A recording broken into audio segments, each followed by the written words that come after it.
정권 교체를 위한 싱크탱크 320회 방송 시작하겠습니다. 지금 제 앞에 두 분 나와 계십니다. 볼메그리님 안녕하세요. 볼메 그린입니다. 그리고 이상구 복지과 소사이어티 운영위원장님. 예, 반갑습니다. 이상구입니다. 예, 우리 위원장님 얼굴에는 분노가 안 느껴져. 사람이 워낙 호인이다 보니까 분노가 안 느껴지고. 네, 그럴 리가 있겠습니까? 저도 밤새 잠을 못 자고 괴로웠는데 그래도 오늘 방송 잠을 못 자고 괴로운 게 안 느껴져요. 오늘 방송은 그 표시를 내지 말자 이렇게 생각을 해서 이 분장을 좀 하고 왔습니다. 아, 그러면 이럴 때는 어떻게 해야 돼요? 의사로서 저 좀 처방을 좀 해주세요. 이제 세상 일이 세옹지마 전화위복 이런 말이 있지 않습니까? 야, 이 이재명 대표님을 하늘이 돕는구나 막 이런 생각도 한번 해봅니다. 저도 그런 생각했어요. 예. 결국에는 역사는 승자가 이재명일 거라는 생각이 좀 들 정도로. 예. 그럼 미리 터져서 내부 단속을 할 수 있게 된 것도 굉장히 잘 된 일이 아닌가 싶고요. 알겠습니다.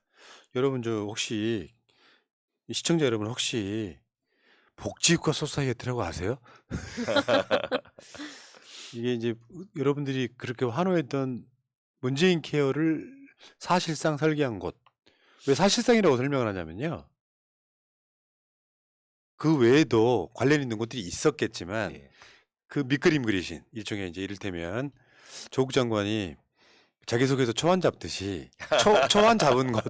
예. 네. 자, 후원 좀 해주세요. 02-3272-2353, 02-3272-2353 전화 주시면은 복지과 소사이어티에 함께 하실 수 있습니다. 자, 시작할게요.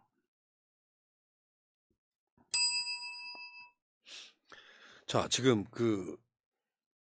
이재명 대표 체포 동의안이 부결은 됐지만 저쪽이 선동하기 딱 좋은 그림이 나왔어요. 예. 이재명 대표의 리더십 좀 막 이야기하면서 결국에는 정치 이슈가 이렇게 막 부딪히면 다른 이슈들이 죽으면서 정치 이슈만 계속 가열되거든요. 더군다나 이거는 이제 아마 소위 이제 워터멜론이신 분들이 생각했는지 모르겠지만 우리 방송만 좀 봐서도 뭐가 문제냐? 검찰의 화살을 향하지 않아요, 사람들이. 새날 방송처럼. 일단 내부의 배신자들에 대한 분노가 들끓기 때문에. 그러면 지금 우리가 걱정하는 거는 민생 법안들이 예. 제대로 통과될 수 있을까 싶은 맞습니다. 그런 거예요.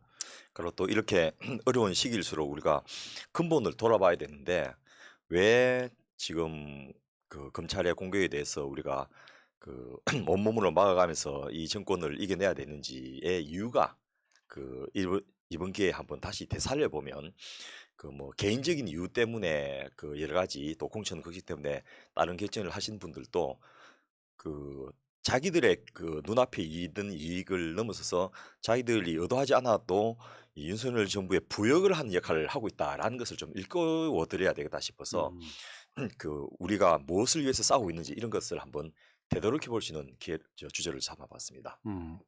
주제가 뭐예요? 예, 최근에 이제 OECD 국가의 공공사회복지 지출 지표 결과가 발표됐는데 언론이 아무도 받지 않고 있어요. 이게 문제지. 예, 예. 정말 중요한 내용인데 그래서 우리 새날에서라도 이걸 좀 이야기해서 물론 뭐 몰랐던 사실은 아닌데 가장 최근에 이 지표가 발표됐으므로 뭐 최근에 기재부에서 이 재정 준칙을 하지 않는 나라는 대한민국하고 멕시코밖에 없다 이런 식의 말도 안 되는 보고를 하고 있는데 그런 거는 수십 개 언론에서 데스크피를 하고 있거든요. 근데 그보다 사실 더 중요한 내용들이 있는데 이런 것도 뭐 우리라도 좀 이야기를 해서 뜻이 있는 분들이 이걸 알 수 있도록 하는 그런 계기로 삼아야 되겠다 싶어서 이 주제를 삼아봤습니다. 공공사회복지 지출. 예, SOCX. 썩스라고 합니다. 싹스. 예. 양말 말고 예, 약자를 인시를 따고 싹스를 합니다. 네. 근데 이게 지금 2019년 통계 자료가 4년 지나서 2023년에 발표됐다고요? 예, 요게 그만큼 이제 어렵기 때문에 좀 늦게 발표되는데 일단 OECD 회원들의 사회 보장 정책 수준을 비교하기 위해서 우리나라가 OECD 가입하면서 의무적으로 이 자료를 내게 돼 있습니다. 그리고 OECD에서는 이것을 취합해가지고 나라별 비교를 할 수 있도록 발표를 하고 이렇게 발표한 이유는 이게 우리 각 나라들이 38개 국가들이 OECD에 가입한 이유이기도 하거든요. 이렇게 잘 산 나라를 만들어 보자. 라는 의미로 이런 지표를 만들어서 비교를 하는데 이 지표가 대단히 까다롭습니다. 공급 주체가 누구냐, 또 정책 영역이 어디냐, 지출 유형이 어떻게 됐냐, 또 프로그램 유형이 어떻게 됐냐로 해가지고 매 짝수에 11월 달에 발표하는데 이게 발표도 예측치하고 확정치를 발표합니다. 예측치는 이제 N-2년 이렇게 해서 개별 국가들이 그 2년 뒤의 것들을 발표를 하게 되는데 요 확정치는 요게 그 N-3이다. 그러니까 가장 빠른 데이터가 4년 전의 것을 발표하게 되는 것이 이 확정치에, 왜냐하면 취합해가지고 이 각 수치들이 보통 전년도 거는 차기 년도 뭐 3월이나 5월 달에 정해지지 않습니까? 그 통계 결과들이. 근데 요거는 그 4년 뒤에 발표하도록 그렇게 법으로 돼 있다는 겁니다. 그러니까 그거네요. 예. 이해는 돼요. 왜냐하면 무슨 사업을 하나 했을 때 예. 예산을 편성하는 그 해가 있고 본격적으로 그 예산 편성이 이루어지기 시작한 해가 있는데 효과를 보는 기간까지 합치면은 이렇게 하는 게 맞을 것 같긴 하네요. 그렇습니다. 그런데 공공사회복지 지출이라는 게 그 정확히 뭔지 설명을 한번 해주세요. 예, 이 공공하고 사회복지 지출 두 가지로 볼 수 있는데요. 일단 이 지출을 하는 주체가 공공 분야, 그러니까 중앙정부와 지방정부에 한정돼서 민간 지출은 요 지표와 다르게 별도로 또 하고 있고요. 그다음에 사회복지 지출을 한 거죠. 그거는 이제 그 생활이 저하되는 상황에 놓인 개인이나 가구를 지원하기 위한 목적으로, 또 여기는 근본적 지원과 그 각종 급여 같은 이 뭐 의료보험이라든지 또 국민연금이라든지 이런 것들을 포함해갖고 사회적으로 그 사회가 지출하는 것들을 이야기합니다. 그런데 여기는 또 그 전달 비용이라고 해가지고 요걸 운영하는 기관들의 행정 비용이라든지 이건 또 다 빼게 돼 있습니다. 예. 그래서 꽤 까다로운 이 지표를 제출하는 근거가 책으로 몇 권 나와 있을 정도로, 그리고 이 우리나라 기재부에 요것도 담당과도 있거든요. 이렇게 해서 하고 있는데, 일단 사회적 지출로 분류되기 위해서는 급여가 개인적인 목적이 아니고 사회적 목적을 가져야 되고, 또 재분배 또는 그 의무적 지출이라는 성격을 모두 포함을 해야 됩니다. 예를 들면 이번에 투르키예에서 지진이 나서 재난지원금 막 들어가는데, 이 재난지원금은 그 공공지출도 물론 있겠죠. 하지만은 그 의무적 지출이 아니기 때문에 그 빼야 된다라는 거고요. 근데 최근에 이제 코로나로 인해서는 3년을 계속해서 됐고 관련 법을 또 만들어서 진행했지 않습니까? 그러면 요거는 이제 사회적 지출을 할 것인지 말 것인지가 좀 논란이 되고 있어서 그 지금 19년도 거를 이번 1월 말에 겨우 발표를 했고, 20년도 거하고 21년도 거는 이제 코로나가 한창일 때지 않습니까? 그래서 그 부분을 어떻게 할 것인지는 아직 OECD에서 회의를 하고 있는 그런 중입니다. 그러니까 공공복지 지출이라는 게 국가가 하는 지출을 하고 예, 일반 민간이 하는 지출을 다 합친 거. 예. 그게 아니요. 거기 중에서 이제 민간 지출은 또 다른 데이터를 빼고 음. 여기는 이제 공공 부분에 국가와 지방자치단체 같은 공적인 행태로 지출된 것만을 우선 가지고 비교를 하게 됩니다. 그렇구나. 근데 지금 코로나19로 인한 지출, 예. 요건 사회적 지출이잖아요. 사회적 지출이 맞는데 이 상시적으로 또 의무적 지출로 하고 있는지가 좀 애매하다는 거죠. 그런데 의무적 지출도 법에 근거해서 한다면 이게 의무 지출이 되는 거거든요. 그 한시적 지출을 하더라도 매년 되풀이되는 지출은 아니지만은, 그래서 이것에 대해서 이 좀 규정이 애매하니까 요걸 어떻게 할 것인지를 논의하다가 그 본래 이제 작년 11월 달 발표돼야 되는데 그때 못 하고 이번 1월 말에 겨우겨우 발표를 했는데, 그럼에도 여전히 이제 애매한 부분이 있어서 2020년 거하고 21년 거는 지금 OECD에서 회의를 해서 합의를 보고 하자 이렇게 이야기를 하는 중입니다. 지금 그 현대 사회라고 하는 게 예. 제일 중요한 게 사실은 화두가 복지예요. 맞습니다. 알고 보면 이재명 대표가 민생 법안 다루는 것도 복지의 영역이에요. 근데 많은 분들이 복지 그러면 못 사는 사람한테 뭔가 이렇게 지원해 주는 게 복지라고 생각하는 그 생각 버려야 돼요. 맞습니다. 어. 우리 푸나님이 평상시에 왜 우리가 이렇게 정치에 관심을 가져야 되느냐 그 이유를 설명할 때도 결국 잘 살기 위해서가 아니냐, 잘 살려면 저런 그 이상한 집단이 아니고 제대로 된 정치 세력이 집권을 해야 된다라는 이야기로 그 하고 이번에 이 표결 결과도 그분들이 지금 당장은 뭐 자기 개인 이익 때문에 이렇게 하더라도 아마 거꾸로 두 번째, 세 번째 그 체포 동의안이 오면 더 뭉치는 계기가 저는 될 거라고 보는데 왜냐하면 이렇게 하다가는 저쪽에 좋은 일을 시켜주는 이적행위가 되겠다라는 이 불안과 두려움을 갖게 될 것 같거든요. 그리고 이후에 정치 일정들이 국회에서 지금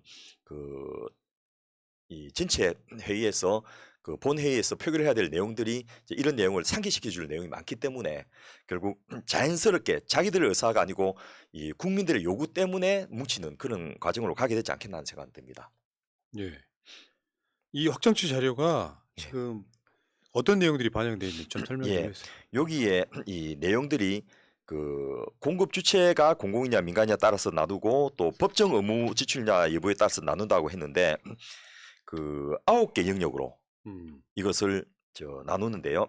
일단 노령이라 하면 에이징, 그러니까 우리 그 쉽게 이야기해서 노후 보장, 소득 보장 이런 부분이 포함되어 있고요. 그다음 유족은 우리나라는 이제 이 부분이 그렇게 크진 않은데 이게 없기 때문에 크진 않은 겁니다. 그런데 배우자나 부양자가 사망한 가족들에 대해서는 이제 유족 급여를 대부분 나라들이 주고 있기 때문에 왜냐하면 가계의 1인 소득 가구 같은 경우에 이 가구주가 죽어버리면 이제 나머지 가족들 생계 위험하지 않습니까? 그런 제도를 하고 있는 나라도 많고요. 근로 무능력자들에 대해서 지원하는 거. 요거는 이제 질병이나 사고나 장애로 노동시장에서 배제가 될 경우에 그때 이제 이분들이 그 자기의 잘못이 아닌데 노동시장에서 배제가 되면 그 부분을 지원해 주는 것이고 뭐 보건의료 같은 경우에는 여러분 잘 아시는 대로 건강보험 관련된 것들이고 이 코로나 예방 같은 것들도 이제 항목으로는 이 법정 의무 지출로 포함이 됩니다. 그런데 여기다가 이제 병원을 짓는 데 투자하는 거, 또 개인의 본인 부담금 이런 거는 이 삭스, 이 공공복지 지출로는 사회적 지출로는 포함되지 않는다는 것이고요. 그다음에 가족 지원. 요거는 이제 이번에 우리 영세 아들에 대해서 오세훈 시장이 100만씩 지원하는 걸 시작했는데 그것도 가족 지원이 되고요. 아동수당 이런 게 다 가족 지원입니다. 또 임산부에 대해서 지원하는 것도 가족 지원이 되고요. 그다음 또 하나가 이제 적극적 노동시장 정책으로 지원하는 거. 요 부분을 우리나라에서는 나라가 뭐 이런 것까지 하지라고 하지만은 국가가 해야 될 역할 중에 이게 또 굉장히 중요한 역할인데 굉장히 중요하죠. 한국이 그게 좀 취약한 거지 사실은. 맞습니다. 그래서 이번에 윤석열이가 이 건설 타워 크레인 노정자들 통해서 무슨 금폭이라든지 이런 말 쓰면서 또 원래비 같은 것을 마치 착취한 것처럼 이야기하는데 그 앞뒤 싹 다 잘라버리고 건설 업체들 대변만 하는 거거든요. 그런데 그렇게 건설 업체들 대변하면 지금 또 건설 현장에서 고급 노동자 빼고는 나머지 다 외국인들인데 점점 이제 그런 타워 크레인 조정사라든지 이런 고급 노동자들은 한국인들이 안 가게 될 것이면 이 나라가 이제 어떻게 유지가 될 것인지 이런 걱정도 되면서 국가가 해야 될 부분들이 이 고용 상황 개선이나 취업 능력을 향상시키는 그런 작업들을 이제 국가의 역할로 규정하고 있고 여기 지출하는 게 공공사회복지 지출로 돼 있는 예, 겁니다. 대통령의 역할 결국 국가의 역할을 못하면 그게 탄핵 대상이에요. 그게 맞습니다. 헌법의 원리입니다. 예, 뭘 알지도 못하면서 뭐 노조를 폭력배라고 지칭하는 이런 모질이 대통령 하나가 나와가지고 계속 하시죠. 예. 그다음에 이제 적극적 노동시장 정책과 또 별도로 실업 지원도 여기 들어 있습니다. 그래서 우리나라는 이 부분에 무슨 고용보험에서 실업수당 주는 그 정도만 생각하는데요. 제가 다른 나라의 실업 지원 정책들을 보면 진짜 어마어마한 게 많습니다. 2년 동안 자기가 평상시 받던 급여의 80%를 보장을 해주고 그 다음에 1년에 5번 이상 새로운 취업 기회를 알선해주고 재취업을 위해서 필요한 모든 교육을 대학이나 대학원 교육까지를 전부 국가가 부담해주고 이런 나라들이 OECD 국가 중에 꽤 많고요. 80% 너무하다 해서 낮춘 게 한 70%입니다. 우리나라는 고용보험의 실업수당이 뭐 50% 정도 그것도 무슨 상한액도 두고 이렇게 하지 않습니까? 조선일보가 만약에 그런 상황이라면요, 외국 같은 상황이라면 분명 기사 씁니다. 일하지도 않고 실업수당만 받아가는 뭐 그런 그 기생충 같은 노동자들 이렇게 쓴다니까. 예, 예. 근데 우리는 실업급여를 받는 요건도 좀 완화할 필요가 있는 것 같습니다. 그렇습니다. 자발적 퇴사는 해당이 안 되는데 사실 직장 내에 너무 좀 과중한 업무라거나 이런 것들에 대해서 정량화할 수 없기 때문에 거기에 대해서 자발적인 퇴사를 한 것도 실업급여에 포함을 해줘야 되는데 이런 것들은 제외되고 이런 것들이 예, 미필적 네. 고의에 의한 강제 퇴직. 요게 그 해석을 그 회사의 어쩔 수 없는 사정이 아니기 때문에 회사가 나가도록 그 뭐 그 업무 배제를 시킨다든지 또 지방 증을 시킨다든지 이런 식으로 해서 퇴사되어도 이게 자발적 퇴사로 해서 실업급여 대상이 안 되는 이런 일들이 비일비재하지 않습니까? 네. 그런데 그렇게 해가지고 이 사람이 노동시장에 배제돼 버리면 그 회사 입장에서는 저 잘라내서 시원하다 뭐 저 수익률 높아지겠다 생각하지만은 국가 전체로는 가용 노동력 자원이 사라지는 거거든요.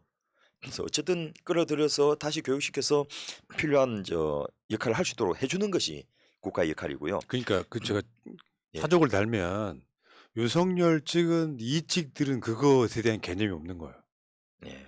국가라고 하는 시스템이 딱 만들어지고 있고 거기다가 대통령을 집어넣으면 그 대통령이 자기 철학을 갖고 또 다른 방식으로 헌법에 위배되지 않게 국가를 끌어가야 되는데 이자는 그런 게 없다 보니까 이직들은 그런 거잖아요. 딱 그 마인드예요. 왜 국가가 기본소득을 주냐? 왜 국가가 재난지원금을 주냐 같은 마인드가 지금 꽉 차 있기 때문에 국가는 그렇게 하라고 세금 내는 거거든요. 예. 국가에 세금 내면서 그렇게 해달라고 세금을 내는 건데 내가 세금 내는 이유를 모르는 자들이 주위에 너무 많다는 거예요. 예. 그리고 눈앞에 작은 이익이 아니고 국가 전체의 이익으로 보면 분명히 정부가 이런 역할을 하는 것이 합리적인 그 경제적 판단인데 그거 저 세금 약간 더 나가는 거 이런 것들 때문에 궁극적으로 그 사람이 노동시장에서 배제돼 버리고 그 노동을 안 하겠다고 사라져 버리면 국가에 손해가 되는 거거든요. 또 하나가 이제 가장 우리나라에서 논란이 되고 있는데 주거 관련 비용 지원이 그 이 공공사회복지 지출에 포함되는데 우리나라는 아파트 짓는 거 그 뭐 LH, SH, GH 이런 데서 하는 것도 전부 복지 비용을 넣었다가 그 OECD한테 거부당해서 망신당하는 이런 일도 있는데요. 전세자금 대출이나 모기지 이론도 그 주거 지원으로 포함하지 않고 있습니다. 음. 그래서 그 주거 수당이라고 해가지고 그 사람이 집을 렌탈해서 사는데 필요한 그 월세를 국가가 지원해 주는 것이 당연하게 보는 이게 보편적인 정서고 우리나라는 왜 집값을 나라가 대죠? 그 지가 내야지 이게 당연하게 보지 않습니까? 근데 이 사람이 그 주거비 부담 때문에 그 지역에서 일을 못하면 그게 국가적으로 손해거든요. 그러고 그 지자체도 손해이기 때문에 이런 주거비 지원도 굉장한 수준에서 하고 옛날에 우리 그 새날 방송 시간에도 했지만은 프랑스는 100년 전부터 주거가 그 주거 복지가 국가의 의무로 규정돼 있었습니다. 집이 프랑스 파리에 와서 집이 없는데 예. 지방 정부라도 신경 안 쓰면 소송도 걸 수 있고 뭐 이런 거죠. 예, 그러니까요. 이 마르세유 살다가 나 저 도심에서 한번 살아보고 싶어 해서 이사 왔는데 6개월 동안 저 집을 못 구했다. 파리 시장 상대로 소송 걸면 100% 승소하게 돼 있습니다. 참 알겠습니다. 예. 하여튼 이런 식으로 해가지고 그 분야별로 9개를 하고 그 안에 이제 공공과 민간을 따로 나눠 가지고 공공사회복지 지출을 하면 이제 민간에서 한 걸 빼고만 하는 거고 또 나라의 구조 따라서 민간에서 저 지출하는 게 꽤 있는 나라는 그걸 포함해서 발표하는 지표도 따로 운영하고 있습니다. 어쨌든 국가가 그 국민을 위해서 얼마만큼 이제 공식적인 지출을 하느냐를 가지고 비교해 보기 위해서 만든 데이터라는 것이고 이 지표에 맞춰서 각 나라들이 가자라는 것이 예. OECD에서 합의한 내용입니다. 그러니까요. 그러니까 세계적 평균, 예. 세계적인 흐름 이런 거라고 보는데 윤석열은 지금 그게 역행하는 거고요. 지금 우리나라 그 공공사회복지 지출이 OECD 국가 중에 몇 등 정도 됩니까? 나는 이건 답을 듣기 전에 예상을 할 수가 있어요. 왜냐하면 우리가 방송을 해왔던 내용인데 예. 복지 비용이 OECD 평균의 반밖에 안 된다면서요. 예. 그럼 반밖에 안 될 것 같은데 그렇게 됐으면 좀 좋겠는데 반도 안 돼요? 반도 안 됩니다. 이연병. 38개국 중에서 우리가 저 뒤에서 5등인데요. 예. 제가 그 정부 발표 자료에 이게 등수가 안 나와가지고 OECD 홈페이지 들어가서 개별 지표를 다 확인을 해봤거든요. 그런데 우리 밑에 있는 나라들이 그 뭐 멕시코 뭐 이상한 이런 저 국가가 된 지 얼마 안 된 나라들 이런 나라들밖에 없어가지고 뭐 그래도 우리 뒤에 내 4개 국가나 있으니까 다행이다 이런 이야기를 할 계제가 아닌 거죠. 이런 측면이 있습니다. 국가가 인구가 5천만 이상은 대국이라고 하거든요. 예. 한국이. 거기는 뭐 하나 하는데도 굉장히 시간도 오래 걸리고 돈도 많이 들잖아요. 예. 도시 국가나 예, 인구가 몇 백만밖에 안 되는 데는 쉬워요, 그게. 예. 근데 이제 아까 말씀하신 그런 국가들 중에 소련이 붕괴되고 나서 독립했던 나라들 같은 예. 경우 그런 경우를 제외하고 실제로 대국들 중에서 사실상 꼴찌 아니에요? 그렇습니다.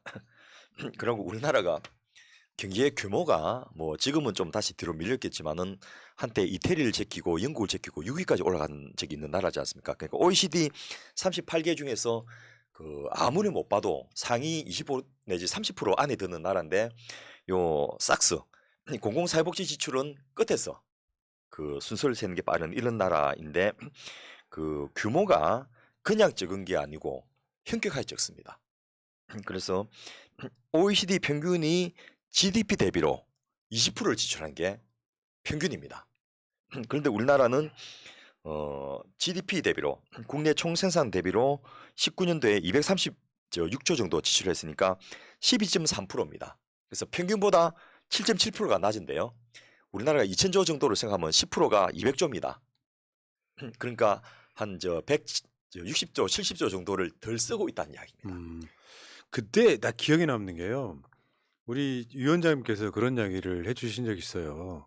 대한민국이 복지나 이런 지출, 그러니까 복지 지출을 하려면 예, 1년 예산을 늘려야 되잖아요. 예, 근데 실제로 지금 우리나라 예산이 한 600조 정도 되잖아요. 예, 근데 800조, 900조를 써도 되는 규모인데 맞습니다. 예산을 한 2, 300조를 덜 쓰고 있는 거예요. 그러면 당연히 복지 지출이 줄 수밖에 없는데.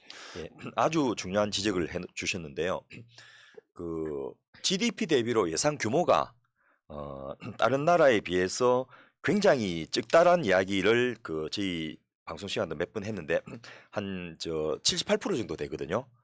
그런데 그 78% 중에로 예산 규모 자체가 적은데 정부 지출 중에서도 우리나라가 한 62%로 적으니까 실제로 다른 OECD 국가하고 평균 비교하면 48% 수준밖에 안 된다는 겁니다. 반 이하죠. 다른 경제 규모는 상위권인데 예. 이렇게 복지에 대해서는 거의 꼴찌에 가깝다라는 거는 결국은 국민들을 착취했다는 뜻 아닙니까? 그렇습니다. 그렇기 그리고 때문에 해야 우리는 될 정부가 역할을 안 했다는 것이고, 그렇죠. 보상받아야 될 의무가 있는 겁니다. 예. 그리고 정치가 제대로 썼으면 이게 그 방금 이야기 들었던 대로 2% 3%만 늘어나도 뭐 60조씩 이렇게 늘어나는 이런 규모인데 그만큼을 정부가 안 쓰니까 개인이 자기 돈으로 쓰고 있는 그런 상황인데, 그러니까 가계부채가 국채보다 더 많은 나라, 예, 몇 안 되는 나라 중에 하나예요. 맞습니다.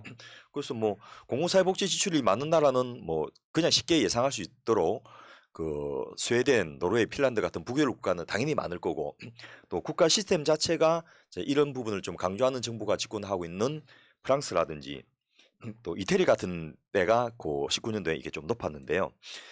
우리가 생각하는 미국, 가장 자본주의적이고 시장 경제를 중시하는 미국도 우리나라가 GDP의 12.3%를 지출하는데 미국이 공공지출은 22.7%로 우리보다 2배 정도 많이 야, 하고 씨. 있고요. 제가 그 옛날에 그런 얘기 한 적 있어요. 우리가 지향하는 복지는 북유럽식인데 예, 대한민국의 정말 개념 없는 이직들은 미국을 선동한다. 그러니까 미국을 어떻게 표현했냐면 정글 자본주의. 예, 근데 그게 너무 막 폭동이 일어나고 안 되니까 오바마 케어 같은 게 나오는 게 그런 흐름이거든요. 예. 그런데 그 미국보다 한국이 떨어져? 예. 그래서 미국은 또 민간 복지가 꽤 많은데 그까지 하면 미국은 전체 GDP의 30% 가까이를 지출한대. 우리나라는 이 12.3%니까 민간을 포함하면 3분의 1 정도 되고 공공 부분만 해도 50%밖에 안 된다. 아, 그래서 문재인 정부 때 이걸 올려보려고 엄청 노력했지만 예. 아까 말씀하신 1년 예산이 8, 900조가 돼도 되는 이유가 그만큼 규모가 됐으니까 벌어야 되는데 예. 부자들한테 세금을 덜 걷다 보니 최근에 와서는 왜 이제 뭐 싱글세를 걷는다는 둥 무슨 일반 서민들한테만 세금 걷는 이야기 하고 있는 거랑 약간 비슷한 맥락이고 맞습니다. 예. 뭐 저 주류 세금 올리는 것도 그런 맥락인 거예요. 부자들한테 세금을 못 걷으니까 규모를 더 이상 못 늘리고 거기에 머물러 있는 거고. 예. 그래서 이 소주값 올리는 것에 대해서 반발이 원체 많으니까 또 그거 깨갱하고 후퇴를 하고 이 또 그 주류업체 압박해가지고 다른 걸로 보상해 줄 테니까 너희는 이번에는 좀 참아라 막 이렇게 했더만요. 윤석열은 제가 봤을 때는요 여론조사에 어마어마하게 민감한 캐릭터예요. 예. 만약 윤석열 지지율이 한 15%쯤 떨어지면요 복지국가 만들겠다고 나설 놈이야. 부인도 감옥에 넣을 놈이라고. 예. 그 같이 지냈던 검사장 출신의 검사 이야기를 들으니까 평생을 그렇게 살아오셨답니다. 항상 그 자기를 도와주고 이끌어줬던 멘토들을 배신하고 또 뒤통수 치고 그 등에 칼 꽂고 이게 아주 일상적인데 더 가정스러운 것은 그렇게 해놓고는 내가 인간적인 정을 어떻게 끊으면서 이 공익을 위해서 해야 될까 이런 고민을 이제 하는 모습을 일부러 보여준답니다.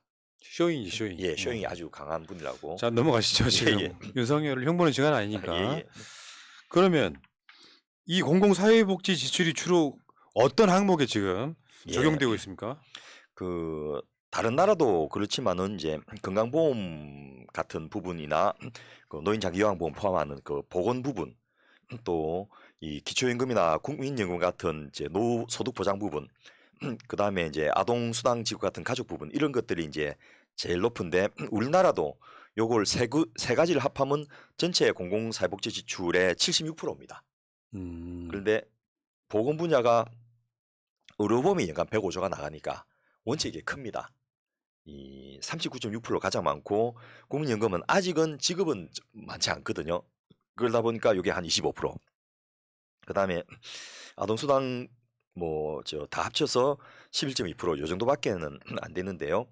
그런데 이제 다른 나라에 없는 이 기타 부분이 우리가 좀 큽니다. 뭐냐면 다른 나라는 기초생활보장법에 따르는 현금급여 이런 건 많이 없거든요. 우리나라는 가난한 사람이 많아가지고 이 부분이 좀 커서 그 기타 부분이 포함해서 한 8% 정도 되는데 어쨌든 이거는 이제 나라마다 역사가 다르고 예를 들면 전쟁을 많이 치렀던 나라는 유족연금 이런 부분이 굉장히 크거든요. 근데 우리나라는 보훈이라든지 이런 부분은 좀 적기 때문에 오히려 그런 것도 없고 또 상병수당 이런 제도가 또 아직은 시범사업 중이지 않습니까?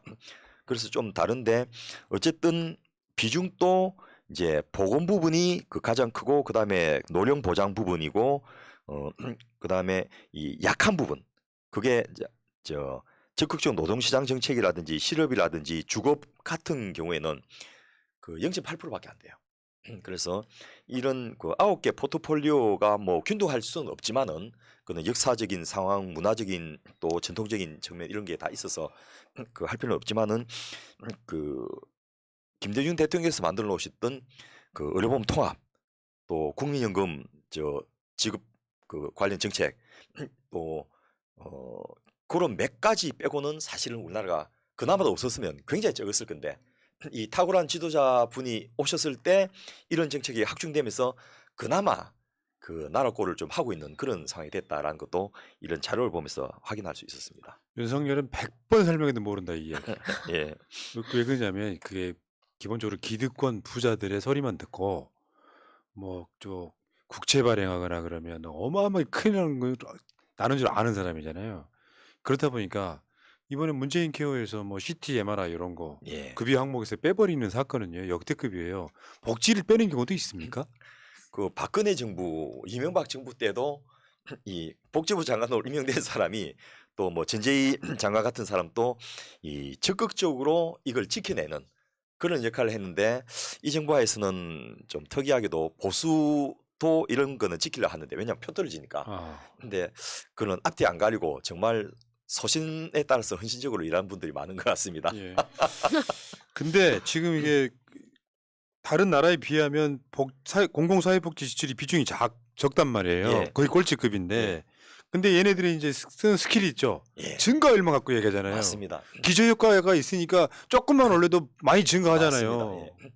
이 우리 푸나님께서 이제 공부를 많이 하셔갖고 기저효과 이런 아주 전문적인 용어도 쓰시는데 실제로 너무 작기 때문에 조금만 증가해도 굉장히 커지는데 그 4년 동안 공공사회복지 지출이 우리나라 다른 나라들이 20%를 유지를 해왔는데요. 우리는 한 4년 동안에 9.9%에서 12.3%로 늘어나니까 그 무려 2.4%나 증가됐다. 또 코로나 때 우리가 제일 적게 쓴 건 누구나 다 아시지 않습니까? 모든 OECD 국가 중에서 가장 적게 쓰고 경제 성장을 가장 많이 이룩한 나라인데 이때 14% 늘어났거든요. 왜냐하면 적게 써도 이제는 안 쓰다가 적게 쓰니까 늘어난데 그래서 큰일 났다. 이렇게 이제 이 자료를 인용을 하고 있습니다. 그러니까 착시가 아니고 그 마치 낙타가 타조가 이 모래 속에 머리 박으면서 그 나 안 보이지 뭐 이렇게 하는 이런 거와 똑같은 이런 식의 그 눈 가리고 아웅을 그 지금 하고 있는 윤석열 거죠. 식이 그거잖아요. 역대급 무역 적자인데 수출만 딱 갖고 예. 수출 뭐 역대 최고 달성 이렇게 쓰면 뒤에 그 적자는 말해주지 않는 거랑 똑같은 거지. 네. 엄청 안 써서 증가율이 되는 걸 봐봐 증가율 봐봐 큰일 났다 이러고 있는 거죠 지금. 다른 나라의 반도 안 되는 공공사회복지 지출은 입을 싹 닫아버리고 지금 그 연간 증가율이 다른 나라 모든 나라에 비해서 가장 높다. 그래서 큰일 났다. 이렇게 하면서 이게 대부분 사실은 그 의료비가 늘어나고 또 고령화되면서 이 공적연금 수급자가 증가하고 또 아동수당 같은 새로운 제도를 도입하면서 이 대상자가 늘어나고 이렇게 해서 늘어나는 건데 이게 그 늘어나서 큰일 났으니까 이걸 하지 말자.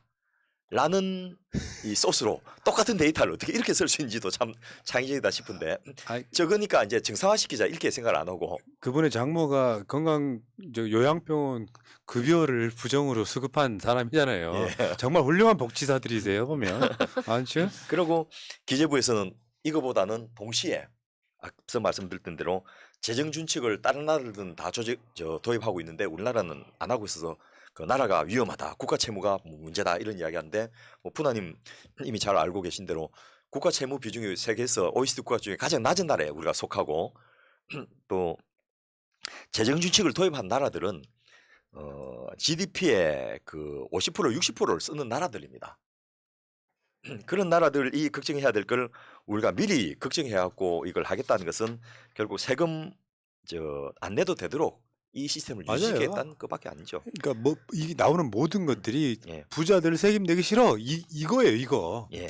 아니 이런 내용들을 저희 방송만 봐도 기자들 이걸 쓰기만 해도 이달의 기자상 올해의 기자상 다 받을 수 있을 것 같은데 예. 뭐 하고 있는 겁니까? 질문을 안 하니까 그냥 예. 정부가 하는 말 그대로 받아쓰기 하고 있지 않습니까? 그 내가 말을 이- 우리는 믿고 어. 있고. 내가 이 방송을 320회 하다 보니까 예. 명예사회복지사야. 맞습니다. 예. 아, 자, 근데 이 공공사회지출 이게 비중이 낮은 이유가 뭐예요?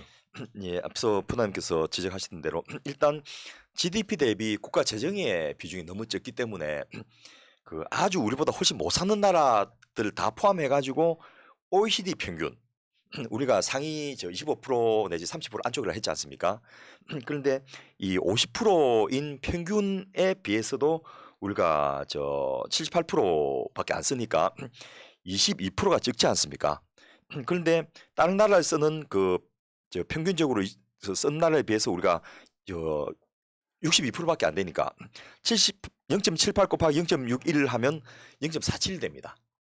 소위 말해서 다른 나라에 비해서 재정이 적고 그 적은 재정 중에서도 사회복지 지출이 적으니까 점점 더 적어져 가지고 그 다른 나라의 반 이하로 쓰고 있다는 그런 상황이 온 겁니다.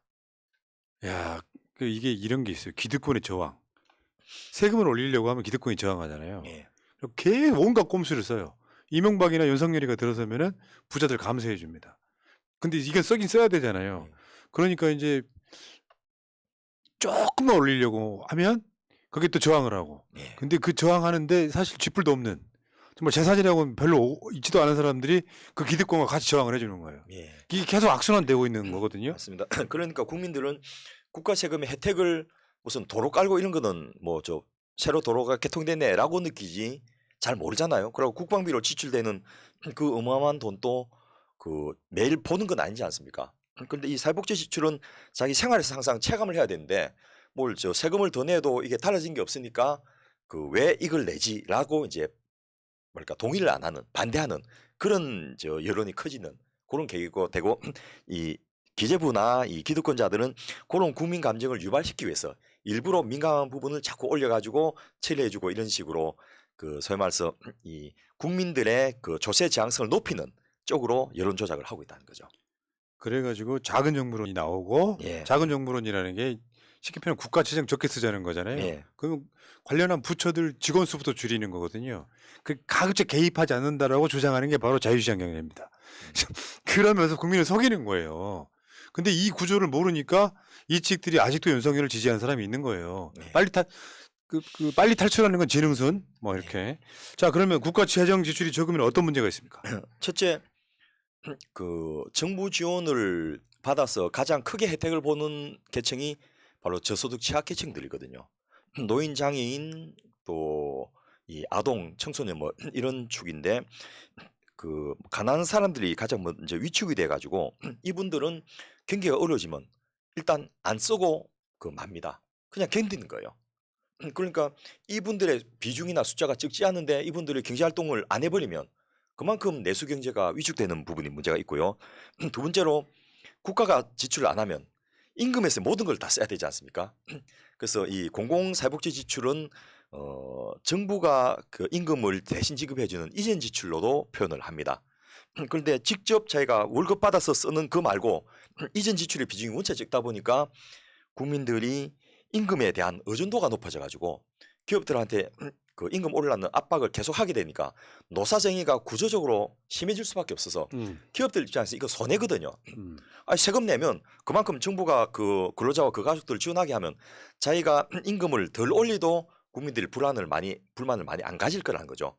그래서 노동 정책이라는 측면에서도 이게 굉장히 중요하고 마지막으로 경제 정책이라는 측면에서 저소득층뿐만 아니고 그 일반 가게들도 모든 저 생활의 필수적인 부분을 자기가 직접 벌어서 지출해야 되면 일단 소비가 위축될 수밖에 없는 거예요. 그래서 월급은 우리보다 훨씬 적게 받는 이 북유럽의 나라들이 우리보다 훨씬 많이 쓰고 사는 이유가 나 월급 안 받아도 나라에서 주는 거로 기본 생활은 다 보장돼. 그럼 월급 받은 거는 내가 하는 취미 생활이라든지 소비 생활에 다 쓸 수 있기 때문에 삶의 질이 높아져요. 삶의 질이 높아지고 그 국민 개개인의 삶의 질이 높아지고 소비 생활이 높아지면 내수가 활성화되고 경제가 그 호황기로 접어들 수 있다는 거죠. 어저께 나온 보도 중에 내수 진작을 위해서 김영란법 식사비 상향하겠다 이거잖아요. 3만에서 5만으로 올린다 해서 참. 어처구니가 없네. 진짜. 그, 아니 그러면 악점을 말씀드리면 최저임금만 올렸어도 예. 그러고 우리 주변에서 5만 원 식사를 일상적으로 할 수 있는 사람이 몇 분이나 되겠습니까? 한 끼에 예. 한 끼 5만 원이면 4인 가족 삼겹살 먹겠다. 환장하겠네. 제가 지난번에 그 우리 최병묘 대표님을 모시고 이 정치 구조 개혁 부분에 이제 논의를 하면서 오랜만에 배우니까 제가 한 2만 4천 원 정도짜리 밥을 샀거든요. 그랬더니 야단은 아니신데 나는 저녁으로는 그 2만 원 이상은 안 먹는데 이렇게 이제 넌저시 이야기하는 거예요. 그래서 제가 점심에 사달라는 얘기예요.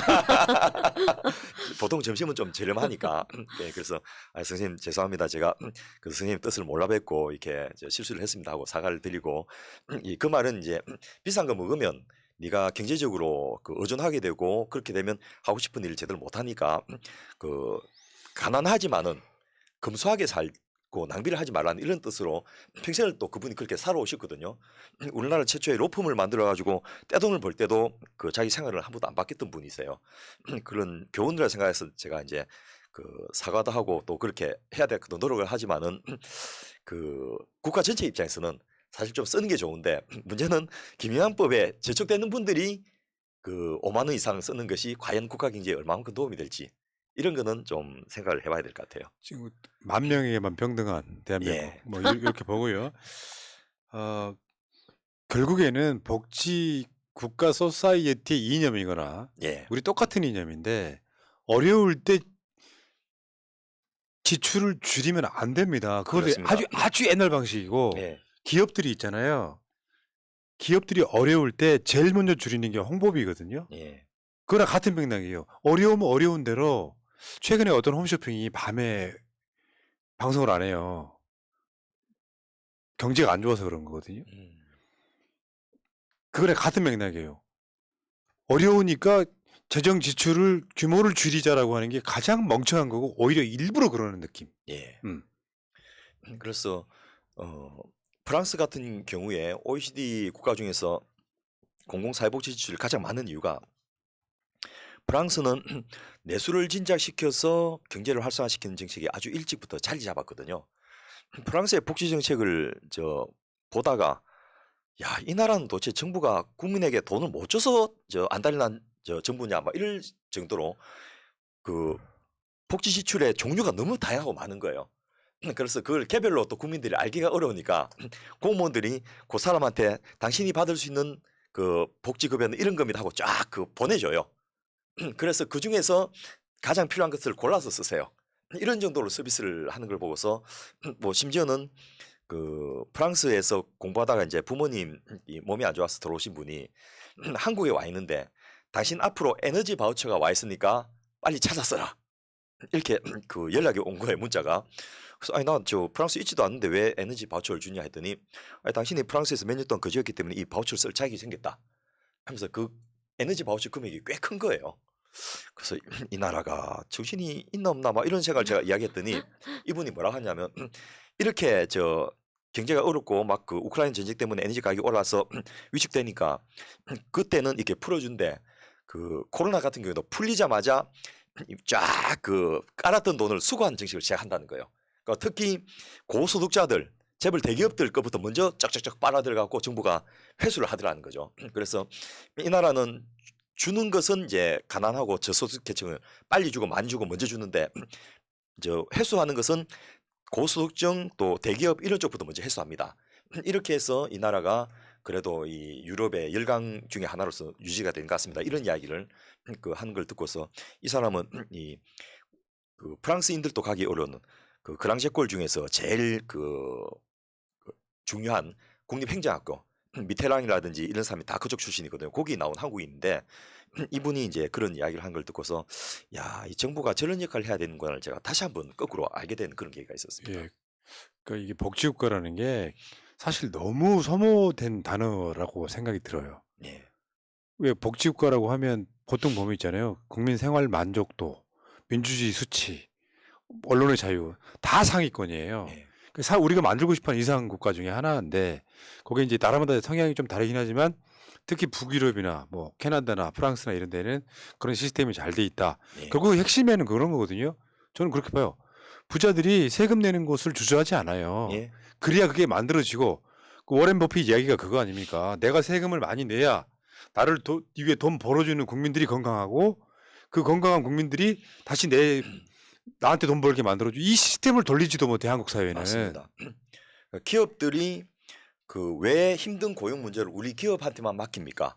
정부가 내가 세금 냈으니까 정부가 나서서 실업수당도 주고 고용 촉진 장려금도 주고 또 훈련도 시켜주십시오. 이렇게 요구를 하는 거예요. 근데 그게 더 효율적이고 합리적이니까.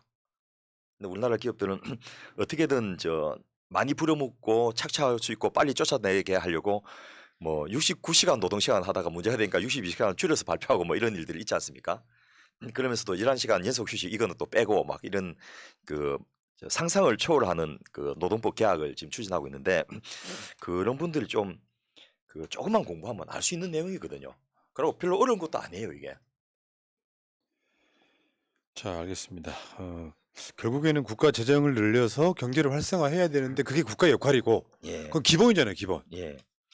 그 최근에 이제 지난 22년 4분기 그러면 이제 윤석열 정부 취임하고 나서 10월달, 11월달, 12월달에 그 경제 지표인데요.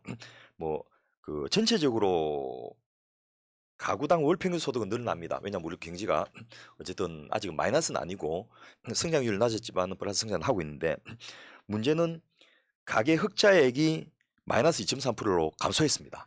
아이고. 그리고 특히나 이제 이 적자 가구 비율 요거는 가처분 소득보다 소비 지출이 더 큰 가구를 그러니까 쓸 수 있는 돈보다 지출을 더 많이 하는 가구를 아예 적자 가구를 한데 여기가 또 적자 가구가 더 증가했고 특히 이 증가율은 낮은 소득 가구일수록 더 커지는 이런 요게 전문 용어로 빈익빈 부익부입니다. 예, 맞습니다.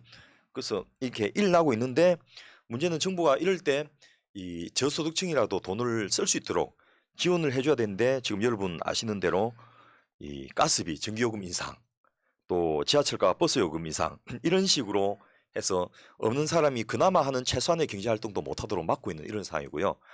이 뭐 문재인 정부 때 이 재난지원금을 주는 거 또 이재명 그 당대표가 기본소득을 이야기하는 것도 이게 뭐 그 외국에서 그 우파들을 하는 그런 기본소득하고 다르지 않습니까? 복지국가 정책의 한 파트로서 가처분 소득을 지원하기 위한 그런 정책인데 이런 것들을 할래 해도 이재명 대표 중심으로 똘똘 뭉쳐야지 이 민주당이 이런 역할을 할 수 있지 않겠나 싶습니다. 자, 그러니까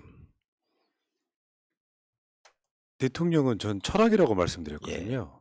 어떤 국가를 만들 것인지 윤석열의 그 거짓말 선동이 살곤수까지는 그렇다 치자. 예, 저쪽 입장에서 보면은 대통령한테 대드리니까 살아있는 권력에 대한 수사라고 칩시다.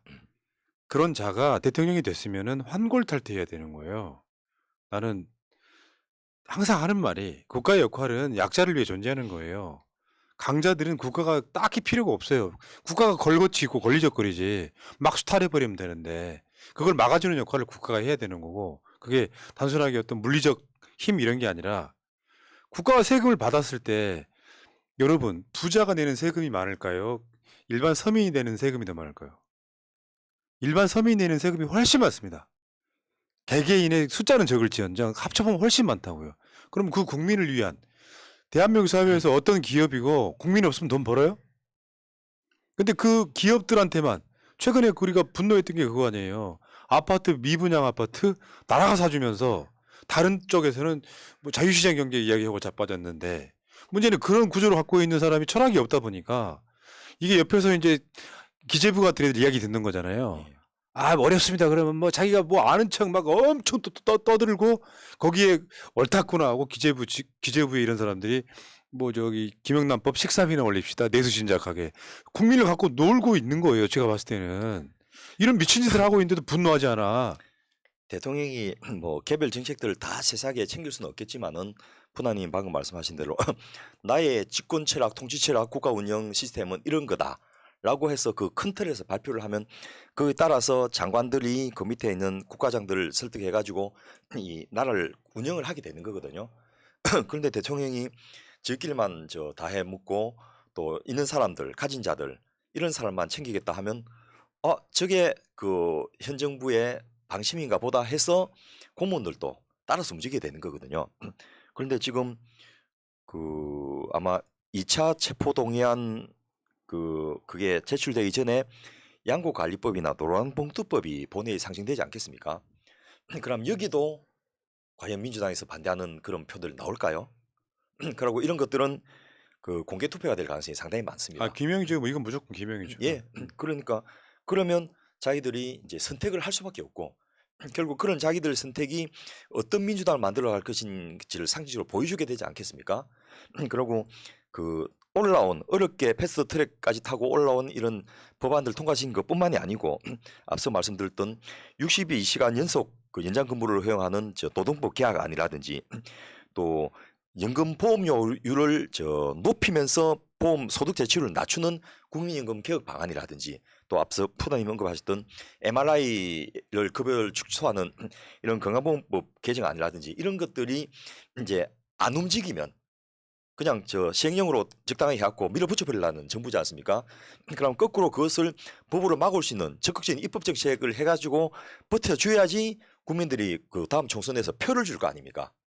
그런 거 생각하면 이제는 오히려 이런 이 해프닝을 계기로 교훈을 좀 얻으면서 아까 우리 푸나님 이경 선생님하고 방송하는 거 보니까 진짜 1시간 내도록 그 심하게 까시던데 그게 아마 일반 국민들의 마음일 거예요.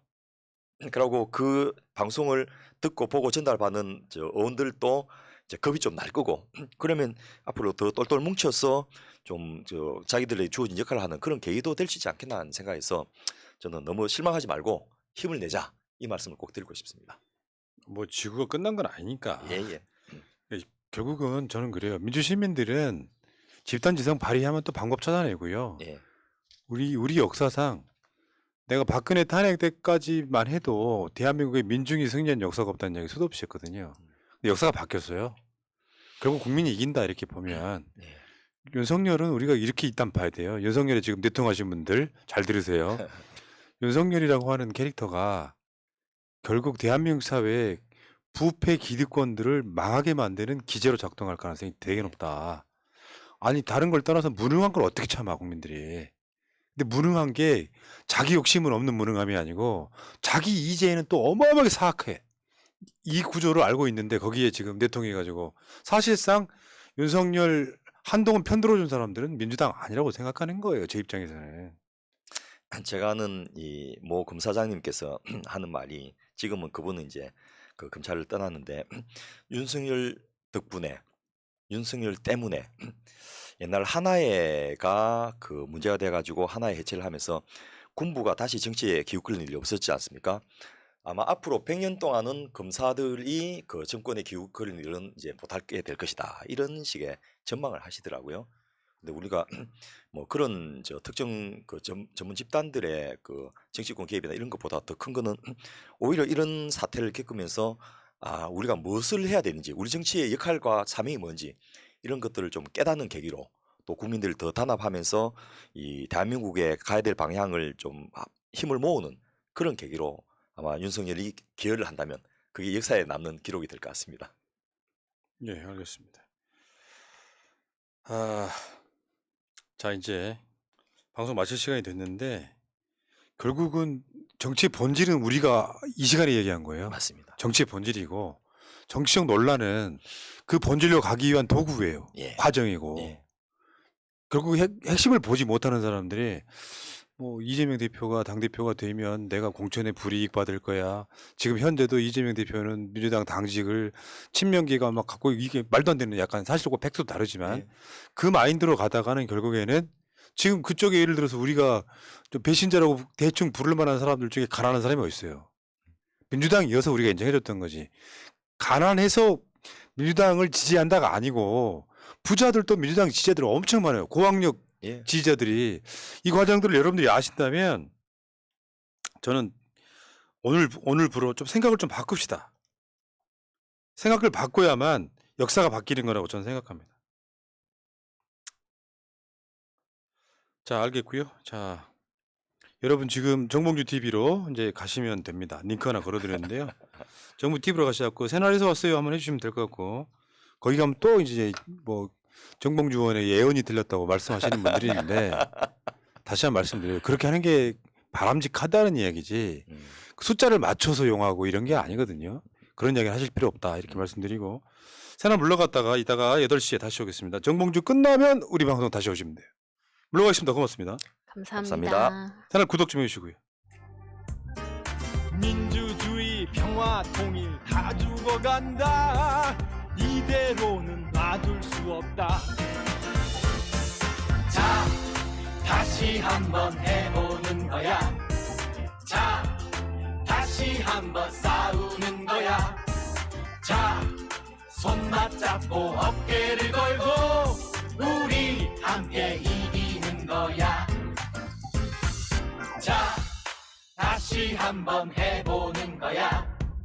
자, 다시 한번 싸우는 거야. 자, 손 맞잡고 어깨를 걸고 우리 함께 이기는 거야. 자, 다시 한번 해보는 거야. 자, 다시 한번 싸우는 거야. 자, 손 맞잡고 어깨를 걸고 우리 함께 이기는 거야. 자, 다시 한번 해보는 거야. 자, 다시 한번 싸우는 거야. 자, 손 맞잡고